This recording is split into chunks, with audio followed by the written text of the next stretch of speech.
यत्र नार्यस्तु पूज्यन्ते रमन्ते तत्र देवता या संस्कृत श्लोकाप्रमाणे जिथे स्त्रियांची पूजा अर्चना तिचा सन्मान केला जातो तिथे देवाचा वास असतो असं म्हणतात. आज आंतरराष्ट्रीय योगा दिवसाच्या निमित्ताने आपल्याकडे विशेष पाहुणे म्हणून लाभले आहेत अशाच एक खूप महत्त्वपूर्ण काम करणाऱ्या डॉक्टर चारुलता रोजेकर मॅडम, ज्या योग शिक्षिका आहेत आणि त्या विशेष करून फक्त योग शिक्षिका नसून गर्भवती महिलांच्या योग शिक्षिका आहेत अशी त्यांची ख्याती आहे. तर सगळ्यात आधी रेडिओ देवगिरीच्या स्टुडिओमध्ये चारुलता मॅम, आपलं मनापासून स्वागत. नमस्कार, धन्यवाद.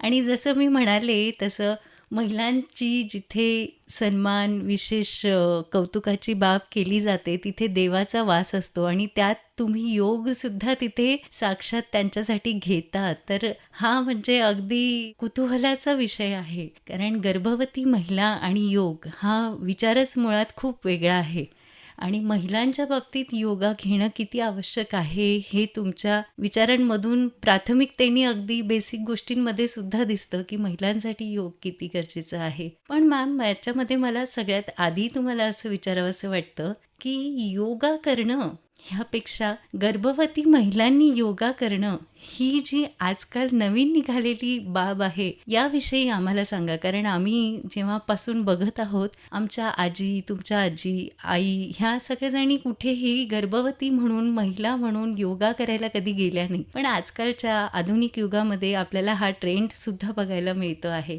तर याबाबत आमच्या श्रोत्यांना नक्कीच ऐकायला आवडेल. खरं म्हणजे ना, गर्भवतींसाठी योग याला आता प्रोफेशनली किंवा व्यवसायानुरूप थोडंसं असं स्वरूप मिळाले, परंतु ही आपली भारताची संकल्पना आहे. त्याला गर्भसंस्कार असं म्हटलं जातं.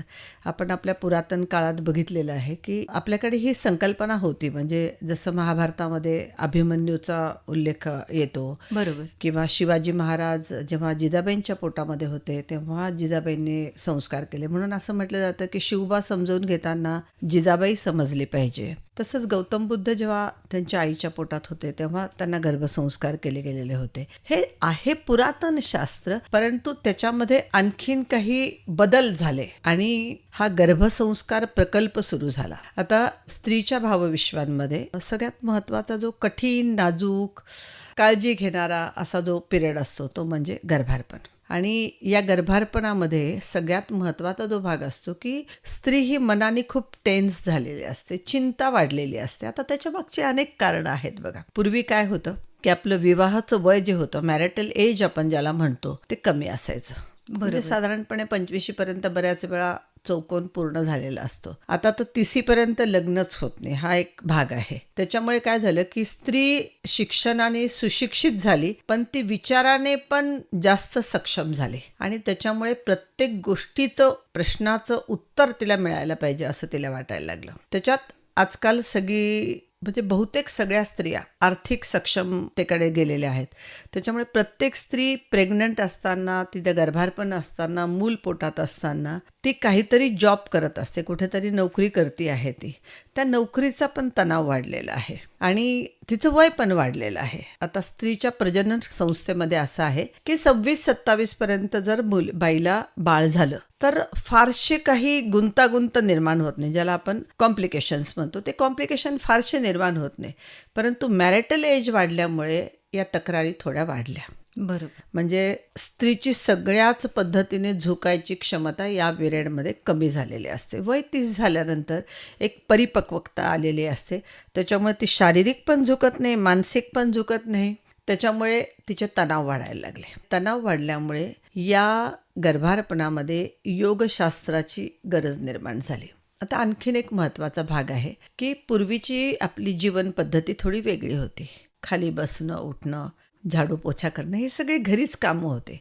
पण आता ती कामं बंदच झाली. आपण नाहीच करत जवळजवळ. म्हणजे झाडू पोछाला बाई आहे तर आपलं खूप कॉमनली झालेलं आहे. खाली बसून जेवण करणं जवळजवळ बंद झालेलं आहे. काही घरात अभावाने हे आढळतं की खाली बसून जेवण करतात. त्याच्यामुळे आणि ऑफिसमध्ये जे काम आहे त्या कामामध्ये मॅक्झिमम तुमचं जे आहे ते खुर्चीवर बसून काम आहे. बरोबर. त्याच्यामुळे पेल्विक ऑर्गन जे आहे, ज्याला आपण कमरेचे स्नायू म्हणते, तो कॉम्पॅक्ट राहतो भाग आणि त्याच्यामुळे नॉर्मल डिलिव्हरी होतच नाही. तणाव आहे, विशिष्ट वेळेत विशिष्ट काम संपवणं, हा सगळ्यात महत्त्वाचा भाग आजच्या स्त्रीमध्ये मी बघते की एवढं काम मला दिवसभर करायचंच आहे. पगार खूप जरी असेल तरी कामाचा लोड पण तेवढा आहे, त्याच्यामुळे तणाव जास्त आहे आणि या तणावामुळे स्त्रियांमध्ये आतमध्ये काही बदल घडतात आहे.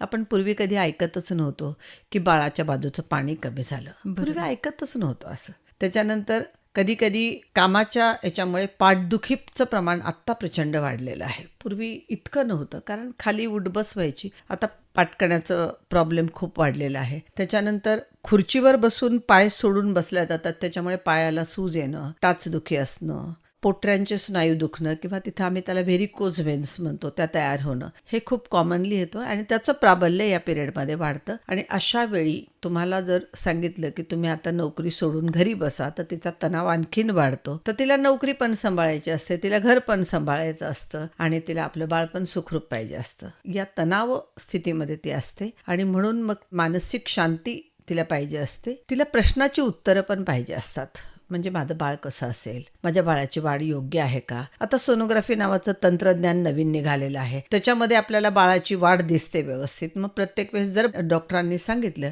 की बाळाची थोडीशी वाढ कमी आहे, की तिचा तणाव वाढत जातो. कारण तिला सक्षम झाल्यामुळे तिला प्रत्येक प्रश्नाचं उत्तर हवं आहे. बरोबर. पूर्वी हे समजायचंच नाही ना, की ठीक आहे बाळाची वाढ कमी आहे, डॉक्टर सांगायचे. पण या मुलीला, आता नवीन मुलीला प्रश्न पडतो, आधुनिक स्त्रीला प्रश्न पडतो की असं का झालं, मी तर सगळंच करते व्यवस्थित, मग माझ्याच बाळाची वाढ कमी का झाली. आणि त्या तणावामुळे पुन्हा एकदा तिला तिच्या शरीरामध्ये जे आनंद लहरी, ज्याला आपण पॉझिटिव्ह हार्मोन्स म्हणतो, याला आमच्या शास्त्रीय परिभाषेमध्ये एन्डॉर्फिन, डोपामिन, सेरोटिनिन, ऑक्सिटोसिन असं म्हटलं जातं, हे कमी प्रमाणात तयार होतात.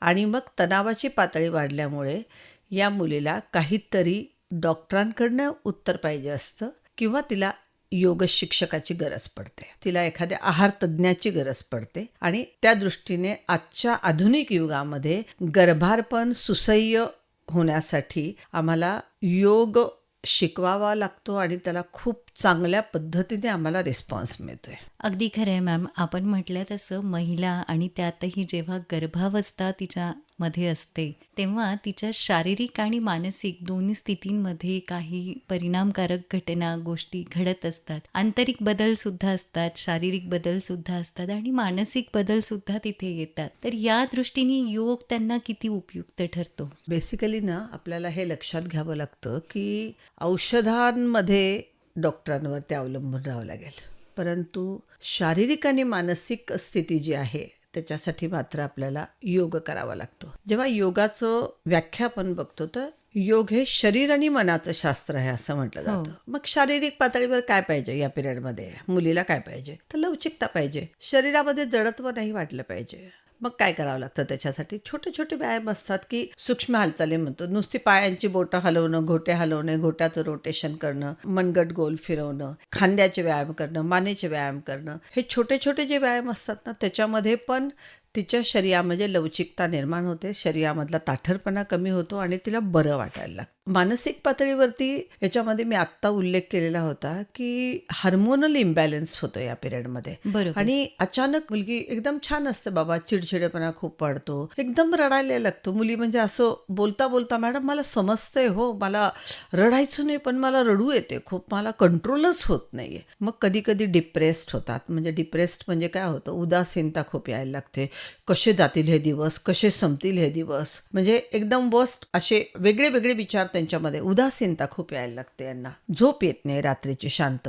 प्रत्येक प्रश्नाचं उत्तर जर नाही मिळालं तर मग गुगल सर्च केलं जातं आणि गुगलच्या सर्चमधनं पुन्हा काही कॉम्प्लिकेशन आणखीन डोक्यात निर्माण व्हायला लागतात. मग यांना काय गरज असते, तुम्ही डॉक्टरांकडे गेलात तर डॉक्टरांकडे तेवढा वेळ नाहीये तुमच्या प्रत्येक प्रश्नाचं उत्तर द्यायला. त्यांच्याकडे उत्तर आहेत पण वेळ नाहीये. आणि मग एखादा डॉक्टर योग शिक्षक जर मिळाला तर या मुलींच्या समस्या बऱ्याच प्रमाणात कमी होतात. आणि म्हणून की जेव्हा यांना मानसिक ताण वाढतो तेव्हा यांना गरज असते शारीरिक हालचालीची, योग्य ती शारीरिक हालचाल. सगळं चालत नाही याच्यामध्ये हां. जेव्हा गर्भारपणातला योग आम्ही शिकवतो तेव्हा सगळा योग नाही शिकवत त्यांना. त्यांच्या दृष्टीने जेवढा उपयुक्त आहे तेवढाच योगासनाचा भाग आम्ही त्यांच्यामध्ये घेतो. मानसिक पातळीवरती मानसिक स्थिरता येणं, कॉन्फिडन्स, आत्मविश्वास वाढवणं, धैर्य निर्माण होणं, डिसिजन निर्णय क्षमता वाढवणं, या दृष्टीने त्यांना प्राणायामाचा फायदा होतो. आणि मेडिटेशन किंवा ध्यानाच्या अभ्यासाने त्यांचं ॲक्सेप्टन्स वाढतं, स्वीकारायची तयारी होते. आता स्वीकारायचं काय आहे, तर 9 महिन्याचा पिरियड आहे, थोडा त्रास होणारच आहे, तो मला सहन करायचा आहे. कारण आम्ही असं सांगतो बघा की जेव्हा गर्भारपण जेव्हा सुरुवात होते तेव्हा सगळ्यात महत्त्वाचं जे असतं ना, त्या मुलीला थोडंसं कॉन्फिडन्स वाढवावा लागतो, की तिला सांगतो की आई पण किती आवश्यक आहे. आत्मा आणि ईश्वर म्हणजे आई, भारत माता की जय हे माझ्या देशात म्हटलं जातं, मातृदेवो भव ही माझी संस्कृती आहे. आणि मग जर तुला हे सुख पाहिजे असेल आणि याच्याशिवाय स्त्री जीवनाला पूर्तता नाही असं जेव्हा आम्ही सांगतो तेव्हा माझा पहिला संस्कार मी सांगत असते की आजपासून स्वतःबद्दल अभिमान बाळगायला सुरुवात करायची की मी आई होणार आहे. आणि तिथून तिची पॉझिटिव्हिटी सुरुवात होते. नाहीतर मग तिला असं डोक्यात असतं की कधी संपतील हे दिवस, कधी जातील, मग अजून मला काही त्रास होईल का. ती जेव्हा विचाराच्या गर्तेमध्ये उदासीनतेकडे जायला लागते, चिंतेकडे जायला लागते, तेव्हा तिचं गर्भारपण तिला कठीण वाटायला लागतं. मग या गर्भारपणाच्या ज्या स्टेप्स आहेत, ज्या पायऱ्या आहेत, त्या तिला जर समजावून सांगितल्या आणि त्याच्यामध्ये तिने थोडंसं शारीरिक व्यायाम थोडासा केला. पुन्हा एकदा सांगते की यांची आसनं, यांच्या हालचाली या पूर्णपणे वेगळ्या असतात या सामान्य लोकांसारख्या. म्हणजे खूप लोकांना असं वाटतं की सूर्यनमस्कार घेतील का, अजून काही कपालभाती घेतील का, बरोबर. आणखीन सर्वांगासन, हलासन असे काही अवघड असणं, तर यांचं पूर्ण वेगळा पोर्शन असतो. यांच्यामध्ये महत्त्वाचं जे असतं की तुमची पाठदुखी कमी झाली पाहिजे, तुमची डोकेदुखी कमी झाली पाहिजे, तुमच्या गुडघेदुखी कमी झाली पाहिजे, असे त्यांच्या ज्या तक्रारी आहेत त्या तक्रारीच्या अनुषंगाने त्या स्नायूंची ताकद वाढवण्यासाठी त्यांना योग शिकवला जातो. आणि प्रार्थना मंत्र याचा पण याच्यामध्ये खूप महत्त्वाचा रोल असतो. आम्ही ना एक खूप छान प्रार्थना घेतो स्वर्गीय रवींद्रनाथ टागोरांची. अच्छा. मराठीमध्ये अशी आहे की विपत्तीपासून माझं रक्षण कर अशी माझी इच्छा नाही, विपत्तीमध्ये मी भयभीत होऊ नये माझं मागणं आहे तुला, तर करो रक्षा विपत्ती से ऐसी मेरी प्रार्थना नाही, विपत से भय नाही पाहू ये मेरी प्रार्थना आहे. तर अशा काही प्रार्थना याच्यामध्ये घेतल्या जातात खूप की सुंदर. जेणेकरून मानसिक सामर्थ्य या पिरियडमध्ये वाढलं पाहिजे त्यांचं. आणि काही प्रकार जे असतात की याच्यामध्ये जिभेचे व्यायाम असतात छोटे छोटे, ते पण खूप उपयुक्त असतात. मग असं एक एक यांना शिकवलं जातं त्यांच्या प्रॉब्लेमनुसार.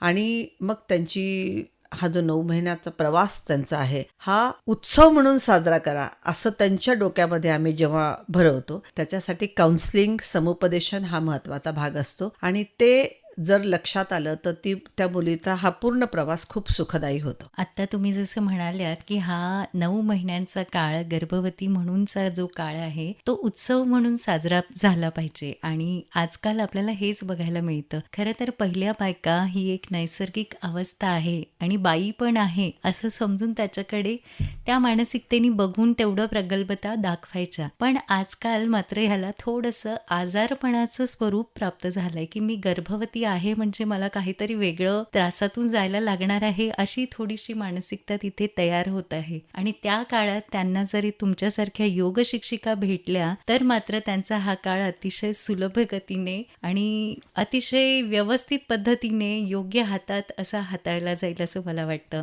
सगळ्यात महत्त्वाचं ना, पहिल्यांदा आमच्या वर्गामध्ये मुलगी आल्यानंतर पहिलं माझं वाक्य असतं की गर्भारपण हे आजारपण नाही, pregnancy is not a disease, it is not a punishment. तुम्हाला हे तुम्ही स्वीकारलेलं आहे, तुम्हाला हे याच्यामुळे तुम्हाला एक प्रतिष्ठा प्राप्त होणार आहे की या मुलाची मी आई आहे हे तुला जेव्हा कळेल तेव्हा तुला जास्त समाजात प्राधान्य मिळेल, एक आनंद तुला होईल की माझं बाळ आहे, मी आई आहे, हे जेव्हा तुला कळायला लागेल तेव्हा तुझी मानसिकता चांगली व्हायला लागेल. दुसरं म्हणजे जेव्हा ही मुलगी आमच्या योग वर्गात येते तेव्हा सगळ्यात महत्त्वाचं जे असतं ना, ती आपल्या घरी खूप वेळा प्रॉब्लेम येतो बघा. बरोबर. की आपण काय करतो बघा, आठवून बघा, अगदी सहज वाक्य असतं आपलं की एखादी मुलगी प्रेग्नंट राहिली, सूनबाई असो मुलगी असो, तर सगळ्यात पहिल्यांदा घरून कशा पद्धतीने संस्कार होतो बघा. हा चुकीचा संस्कार आहे, पण आपण म्हणतो बाई ग डिलेव्हरी म्हणजे दुसरा जन्म बरं का, हो, ती पोरगी गेली डेंजर झोनमध्ये. करेक्ट. की कोणी तिला असं सांगतच नाही ना की तुला काय करायचं आहे, नेमकं तुला काय त्रास होणार आहे, जेव्हा मी ना आमच्या वर्गामध्ये आमच्या इथं सासूबाई पण खूप वेळा येतात, सासूबाई किंवा आई, त्या आम्हाला म्हणतात, मॅडम हे काहीच माहीत नव्हतं, 3 लेकरं झाले पण माहीतच नाही हे असं असतं म्हणून सगळं. म्हणजे डिलेव्हरीच्या पेन्स कशा द्यायच्या, 2 पेन्समध्ये कोणतं ब्रिदिंग किंवा कुठलं श्वसन करायचं, एक्झॅक्टली जेव्हा तुम्हाला पेन्स येतात तेव्हा श्वास रोखून धरणं याचा खूप महत्त्वाचा रोल असतो. ते हां. आपल्याला कोणी शिकवतच नाही आणि मग कदाचित अज्ञानामुळे या पिरियडमध्ये तणाव वाढत जातो. पूर्वी कसं असायचं की घरात कोणीतरी मोठं असायचं. आता एक न्यूक्लिअर फॅमिली हा एक मोठा ड्रॉबॅक झालेला आहे आणि जे काही मुली शोधतात ते यूट्यूबवर शोधतात, गुगलकडे शोधतात आणि त्याच्यातून समाधान न मिळाल्यामुळे आणखीन काहीतरी नवी शोधतात आणि आणखीन चिंतेच्या गर्तेत जातात. त्याच्यामुळे घरामध्ये कोणीतरी मोठा असणं हा एक भाग महत्वाचा होता. तेव्हा वय लहान होतं तेव्हा आपण ऐकत होतो हाही महत्वाचा भाग बरोबर. होता. आणि आता जे झालेलं आहे ते आपण शिक्षणाने सुशिक्षित झालो, आपल्याला सगळ्या गोष्टींचं नॉलेज झालं आणि डॉक्टरांशी फार वेळा कम्युनिकेशन जास्त होत नाही, त्याच्यामुळे तणावाची लेवल वाढलेली आहे. म्हणून मग गर्भसंस्कारामध्ये आम्ही काय करतो तर पहिल्या 3 महिन्यात आम्ही बोलवतच नाही कोणाला. त्याला आम्ही काय म्हणतो की इट्स अ डेलिकेट पिरियड. तेव्हा 3 बरोबर. महिन्यामध्ये म्हणजे फर्स्ट ट्रायमिस्टरमध्ये बोलवतच नाही आम्ही. फर्स्ट ट्रायमिस्टरमध्ये फक्त तुम्ही आराम करा असं सांगतो. सेकंड ट्रायमिस्टर म्हणजे 4थ्या महिन्यापासून 6व्या महिन्यापर्यंत त्याला आम्ही गोल्डन पिरियड म्हणतो. अच्छा. आता या गोल्डन पिरियडमध्ये नेमकं असं असतं की तुम्हाला जेवढे काही कंटेंट्स चांगले टाकता येतील तेवढं करायचं, तुमची शारीरिक क्षमता वाढवायची असते. आता सध्या आम्ही बघतो ना की खुर्चीवर बसून मुलींचं काम खूप आहे. बरोबर. त्याच्यामुळे अकाली थोडंसं रक्तस्राव होणं, त्याला आम्ही म्हणजे आमच्या भाषेमध्ये कधी कधी ॲबॉर्शनची स्थिती येते, तर हे प्रमाण खूप वाढलेलं आहे. कधी कधी बाळाच्या बाजूचं पाणी कमी होत आहे. अशा वेळेस एक महत्त्वाची जी गोष्ट असते ती असते की छोटीशी गोष्ट असते की जर तुम्ही दिवसभर पायावरती ताण देऊन काम करताय तर या पायांना रिलॅक्स करायचं आहे. म्हणजे काय की समजा आपण असं झोपलो तर पायाखाली उशी घेऊन झोपायचं, त्याला आम्ही हेड लो पोझिशन म्हणतो. पण डॉक्टरांकडे एवढा वेळच नाही हे सांगायला. आम्ही हे 4थ्या ते 6व्या महिन्यापर्यंत आम्ही सांगतो की थोडं पायाखाली उशी घेऊन झोपत जा बेटा, मग तुला गर्भाशयाच्या बाजूचे जे स्नायू आहेत ते सशक्त होतील, तुझ्या पायावरती सूज येणार नाही, तुझ्या पोटऱ्या दुखणार नाही आणि मग दुखण्याची तीव्रता कमी झाली की मग मुलीला ती प्रेग्नन्सी, ते गर्भारपण आनंददायी वाटायला लागतं. जसं गर्भवती राहिल्यानंतर महिला सगळ्यात आधी डॉक्टरकडे जातात, तसं योग शिक्षिकाकडे केव्हा येण्याचा विचार करतात आणि त्यांना हा मार्ग कसा सापडतो? कारण बहुतेक वेळा याबद्दल एकतर नॉलेज नसतं आणि कधी यायचं याबद्दलही आमच्या श्रोत्यांना थोडी माहिती द्या. अजूनही आता मी माझे क्लासेस सुरू करून 2007मध्ये मी सुरू केले, म्हणजे तब्बल 19 वर्ष झाले आता हो. हे क्लासेस सुरू करून. परंतु अजूनही असं आहे की खूप स्त्रीरोग तज्ज्ञांनाही याबद्दल खूपसं नॉलेज नाही आहे की याच्यामधनं एक्झॅक्टली काय फायदा होणार आहे. बरोबर. महत्त्वाचं जे असतं ना ते म्हणजे 3 महिने कंप्लीट झाल्यानंतर यायचं. आता 3 महिने कंप्लीट झाल्यानंतर काय यायचं याच्या मागचं कारण आहे की 3 महिन्यापर्यंत बाळ तयार होतं. बरोबर. बाळ 3 महिन्यानंतर बाळाला ऐकू येतं, म्हणून 3 महिन्यानंतर एक बाळ तयार होतं, म्हणजे त्याची बॉडी पूर्ण तयार होते. नंतर त्याच्यामध्ये फक्त वाढ होत असते. तर 3 महिन्यानंतर बोलवलं जातं कारण की बाळ तयार होतं म्हणून. त्याच्यानंतर फक्त त्याची मंथ वाईज वाढ होत असते आणि म्हणून 3 महिन्यानंतर आम्ही आमच्या क्लासमध्ये त्यांना बोलवतो. आता जेव्हा क्लासमध्ये आपण बोलवतो तेव्हा सगळ्यात महत्त्वाची जी गोष्ट असते की त्या मुलीला सगळ्यात महत्त्वाचं की तिचा आहार कसा आहे हे बघावं लागतं. मुलींना खूप असं तणावात असतात, मला मॅडम पचतच नाही, मला असंच होत नाही, मग मला उलटी झाली की मग मला खावंच वाटत नाही. पहिले 3 महिने असे कंप्लेनिंग खूप असतं त्याचे. ही बाहेरची बॉडी आपल्या शरीरात जेव्हा ॲडजस्ट आणि शरीराने त्यांना ॲक्सेप्ट करायला लागल्यानंतर आपल्याला गोल्डन पिरियडमध्ये जावं लागतं. गोल्डन पिरियडमध्ये आपल्याला जे काही खायचं असतं ते 3 महिन्यानंतर साधारणपणे उलटी, मळमळ या तक्रारी कमी होऊन जातात. 4थ्या महिन्यापासून बाळाची वाढ व्हायला व्यवस्थित सुरुवात होते. तेव्हा सगळ्यात महत्त्वाचा जो घटक असतो तो म्हणजे असतो पोटापर्यंत श्वास घेण्याची प्रक्रिया जास्त चांगल्या पद्धतीने आपल्याला शिकावी लागते. त्याला म्हटलं जातं ॲबडॉमिनल ब्रिदिंग किंवा दीर्घ श्वसनाचा अभ्यास. हे सगळ्यात महत्त्वाचं ब्रिदिंग असतं गर्भसंस्कारामधलं की पोटापर्यंत श्वास घेण्याची प्रक्रिया. आता याच्यामध्ये ना काय होतं, बाळाला ऑक्सिजन जास्तीत जास्त मिळतो.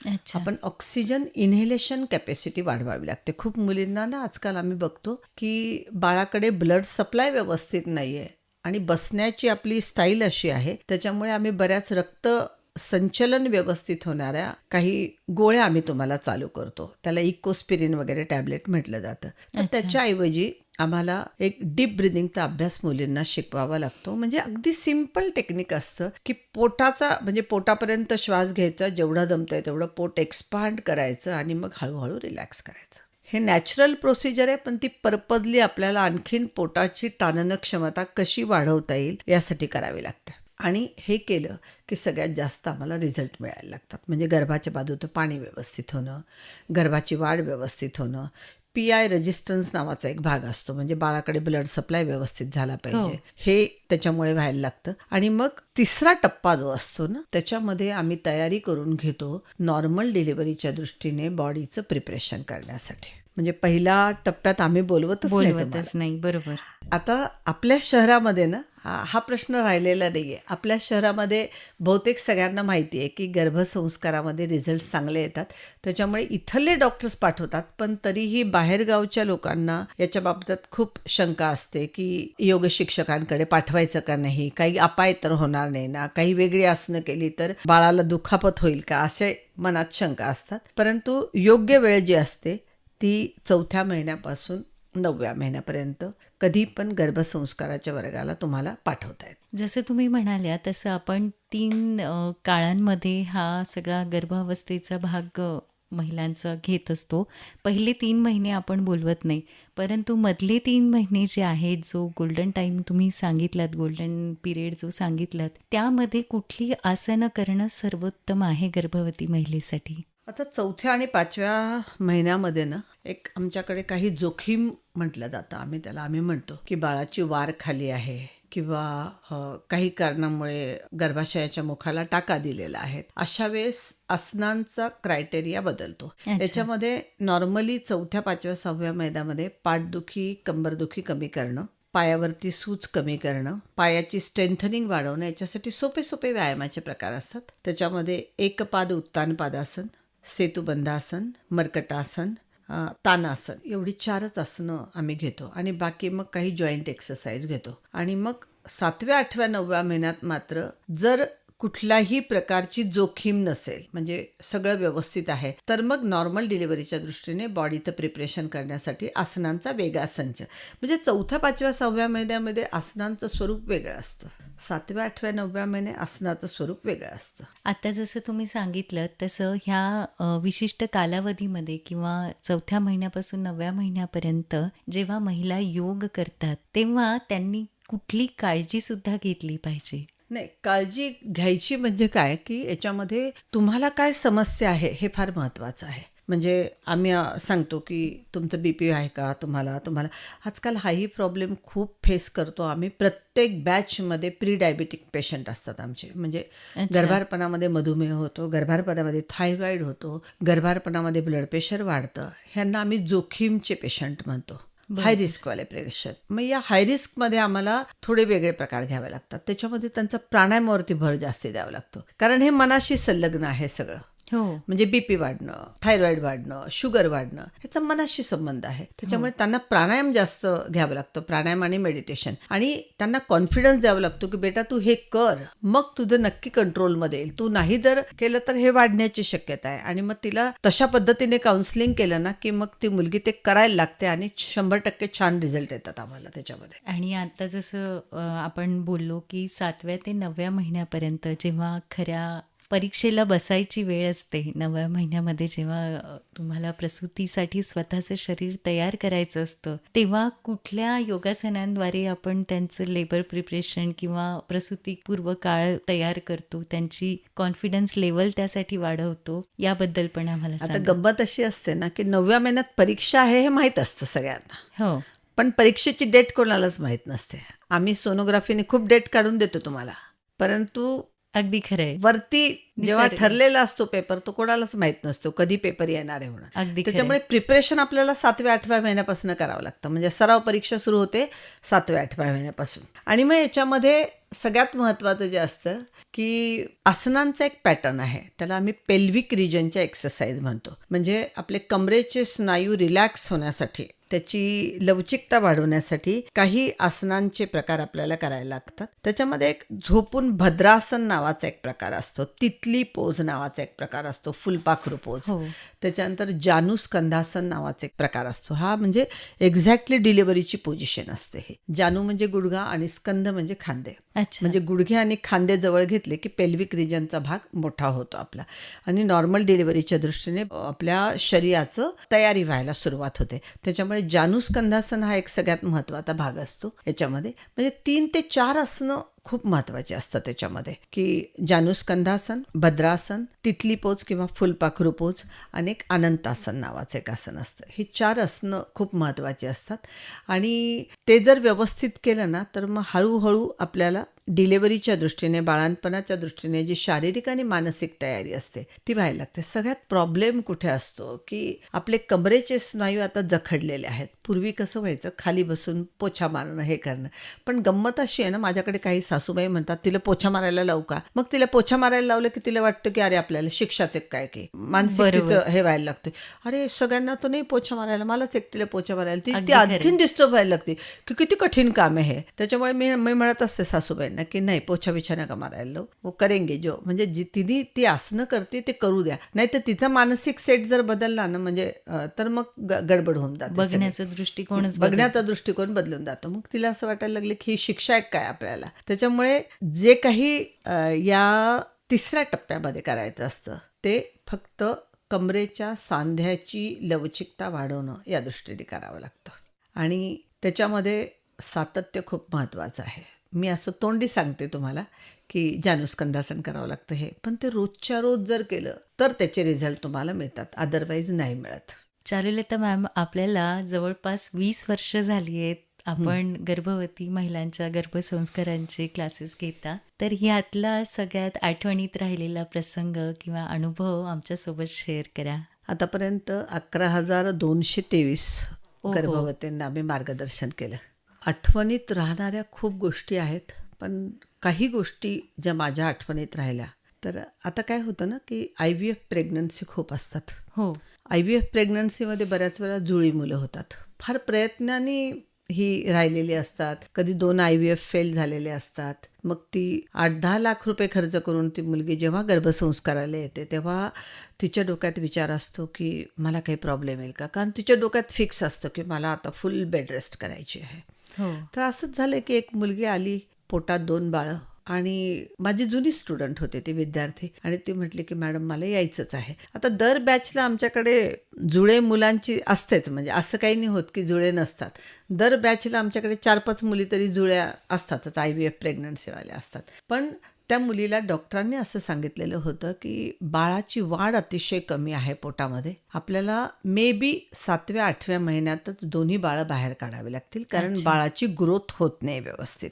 आता ते दोघे माझ्याकडे जेव्हा आले तेव्हा मी म्हटलं की ठीक आहे, आपण समजा 8व्या महिन्यात करायचं बाळ, पण आपला विचार असा असेल की आपण हे केल्याने जर बाळाची ग्रोथ व्यवस्थित झाली, बाळाकडे ब्लड सप्लाय व्यवस्थित वाढला, तर मे बी आपल्याला बाळाला नंतर काचेच्या पेटीत म्हणजे NICU मध्ये ठेवावं लागणार नाही. आम्ही जेव्हा असं म्हटलं त्यांना आणि क्लासमध्ये माझे जॉईन केलं, आणि क्लासमध्ये जॉईन केल्यानंतर त्या मुलीला पूर्ण पॅटर्न वेगळा दिला. तिला फक्त रोज प्रार्थना, डीप ब्रिदिंगचा अभ्यास, डीप ब्रिदिंग थोडंसं जास्त करायला सांगितलं तिला, आणि मेडिटेशन एवढं केलं.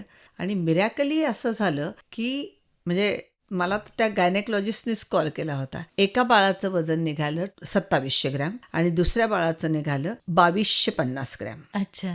आणि जे डॉक्टरांनी सांगितलं होतं की हे बाळं 1-1, 1.5 किलोची पण निघणार नाही. दोन्ही बाळं व्यवस्थित बाहेर आल्यानंतर डॉक्टर मला म्हणे की काय जादू केले तुम्ही? म्हटलं मॅडम मी जादू काहीच केले नाही, मी फक्त तिच्या बाळाकडे ब्लड सप्लाय वाढवलं, तिला सगळ्यात महत्त्वाचं तिला मेंटली रिलॅक्स केलं. सगळ्यात महत्त्वाची ही जी गोष्ट असते ना की त्या मुलीला विश्वास द्यावा लागतो की तुझं सगळं व्यवस्थित होणार आहे, तिथं शक्तीपणाला लावावी लागते. आणि दोन्ही बाळं, एक मुलगा एक मुलगी झाली, आणि दोन्हीच्या दोन्ही सुखरूप. आणि डॉक्टरांनी सांगितलं की एका बाळाचं वजन 2200 ग्रॅम आहे, पण लंग्सची डेव्हलपमेंट, फुफ्फुसाची वाढ इतकी व्यवस्थित झालेली आहे की बाळाला काचेच्या पेटीमध्ये ठेवायची गरज नाही भासणार. अप्रतिम. सांगायचं तात्पर्य हे आहे की 2 बाळं जरी असतील तरी पण गर्भसंस्कारामध्ये आम्ही त्यांना घेतो आणि बाळांची वजनं चांगली निघणं हे आमचं पहिलं टार्गेट असतं. अतिशय सुंदर. आणि असे अनुभव तुम्ही रोजच्या जीवनात 11,000च्या वर विद्यार्थी म्हणजे गर्भवती महिलांचे योग संस्कार तुम्ही केले आहेत. यातनं अजून एक संदेश असा द्यावासा वाटतो की महिला असो, गर्भवती महिला असो, तिच्या शरीर आणि मनासाठी योगा नेहमी करताच आवश्यक आहे आणि गर्भवती महिलांना त्यातल्या त्यात त्याची गरज जास्त आहे. तेव्हा याच्याकडे तितकाच महत्त्वपूर्ण भाग म्हणून दृष्टिकोन आपला बदलायला हवा. आणि जसं आपण डॉक्टरांची 9 महिने ट्रीटमेंट कंपल्सरी समजतो, तसं योगा करणं किंवा योग शिक्षकाकडे जाणं सुद्धा माणसाने मनामध्ये तेवढंच पक्का निर्धार करून केलं पाहिजे असं मला चौथ्या वाटतं. महिन्यापासून 9व्या महिन्यापर्यंत जर सातत्याने मुलींनी हे केलं ना, तर आम्ही परवा एक कार्यक्रम केला योग दिनाच्या निमित्ताने. त्यावेळी गर्भवतींना आम्ही नृत्याद्वारे त्यांचं म्हणजे प्रेझेंटेशन दिलं आणि लोक नुसते बघतच होते की गर्भवती डान्स करतायत. आणि एका मुलीची तर डिलिव्हरी आता 5 जुलैला आहे. मग आपल्या 9व्या महिन्यात आपण असं किती काळजी घेतो, पण आमच्या सगळ्या मुलींनी एक संदेश त्याच्यातून दिला की गर्भारपण म्हणजे आजारपण नाही आहे, गर्भारपण हा उत्सव आहे आणि तो आपण उत्सव जर आपण चांगल्या पद्धतीने उत्सव आपण सेलिब्रेट केला तर नक्की बाकीच्या गर्भवतींना त्याच्यामधून संदेश मिळाला की गर्भारपण हे आजारपण नाही आहे. आपण म्हणजे हा कठीण प्रसंग किंवा नाजूक स्थिती आपण खूप चांगल्या पद्धतीने आनंददायी त्याला बनवू शकतो. म्हणून आम्ही त्याला त्या प्रकल्पाला नाव दिलेलं आहे आनंददायी मातृत्व. खूपच सुंदर. आणि त्या मातांसाठी तुम्ही हा जो आगळा वेगळा कार्यक्रम ह्यावर्षी पहिल्यांदाच घेतला, या कार्यक्रमाविषयी पण आम्हाला थोडंसं सांगा. नाही, हा पहिला नाही आहे, हा तिसरा स्टेज शो आहे आमचा गर्भवतींचा. अच्छा, हां. याच्या आधी आम्ही 2 शो घेतले. हा तिसरा शो योग दिनाच्या निमित्ताने घेतला, कारण योग दिन म्हटलं की लोक त्याच्याकडे बघतात. पण याच्या आधी आम्ही 2 कार्यक्रम असे आमचे सेपरेट पुस्तक प्रकाशनामध्येच घेतलेले होते. पण यावेळेस पब्लिक खूप जास्त होती आणि त्याच्यामध्ये हा पर्पजली घेतला की गर्भवती सगळं करू शकतात. म्हणजे आम्ही ना लर्निंग प्रोसिजर याच्यामध्ये खूप घेतो, नवीन काहीतरी शिका म्हणतो, म्हणजे मग तणावाची पातळी कमी होते. त्याच्यामध्ये एक डान्स हा एक घेतो आम्ही की मग याच्यामध्ये आम्ही थोडं गायन पण शिकवतो मुलींना, याच्यामध्ये क्रोशा वर्क शिकवतो, लर्निंग झालं पाहिजे काहीतरी.